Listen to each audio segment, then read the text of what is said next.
ওয়ালাইকুম। দেখেন আপনার ফোনে যদি এই লেখাটি আসে অথবা এই স্ক্রিনের এই লেখাটি আসে, তাহলে আপনার কি করতে হবে, আপনার করণীয়টা কি সেটা একটু দেখাবো। দেখেন আপনাদের হঠাৎ করে যখন আপনারা ফোনে ব্যালেন্স চেক করতে যান, তখন কিন্তু এই লেখাটি আসে। কি কারণে আসে? আসলে মূলত এই লেখাটি আসার কারণ হচ্ছে, যারা দীর্ঘদিন ধরে রিচার্জ করেন না ফোনে, রিচার্জের মেয়াদ শেষ হয়ে যায়। মেয়াদ শেষ হয়ে যাওয়ার পরে এই লেখাটি চলে আসে। আপনারা এই অবস্থায় ফোন যাবেও না, আসবেও না।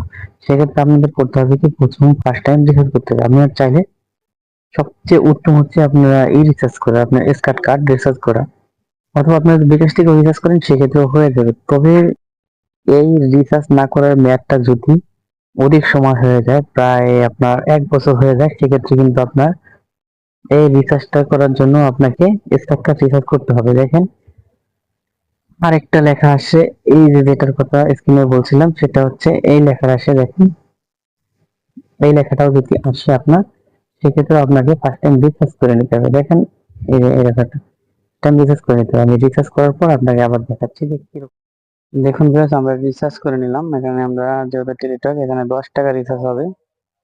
সেক্ষেত্রে দেখেন আমরা 10 টাকা রিচার্জ করে নিচ্ছি। দেখুন মাত্র 100 টাকা রিচার্জ করে নিলাম। 10 টাকা রিচার্জ করার পর কিন্তু আপনাদের দেখেন আমাদের কি লেখাটা আসে। দেখেন এখানে কিন্তু এর আগে আসছে ব্যর্থ, এরকম একটা লেখা আসছিল। দেখেন এখন লেখা আছে আপনার ব্যালেন্স। দেখেন একমাত্র টেলিটকে আপনাদের যদি রিচার্জের ম্যাচ শেষ হয়ে যায়, সেক্ষেত্রে আপনাদের ওই লেখাটি দেখাবে যে আপনার এটি হবে আপনার অপারেশন ব্যর্থ। এরপরে কিন্তু ওখানে যে টাকাটা থাকে কেটে নেয় না। রিচার্জের ম্যাচ শেষ হলো, কিন্তু অন্য অন্য অপারেটরে টাকাটা কেটে নিয়ে যায়। দেখেন এখন 32 টাকা আছে। এখন পর্যন্ত আমি ওইটা রিচার্জ করিনি, যার কারণে কিন্তু এখন ওইটা দেখাবে অপারেশন ফেইল্ড। দেখেন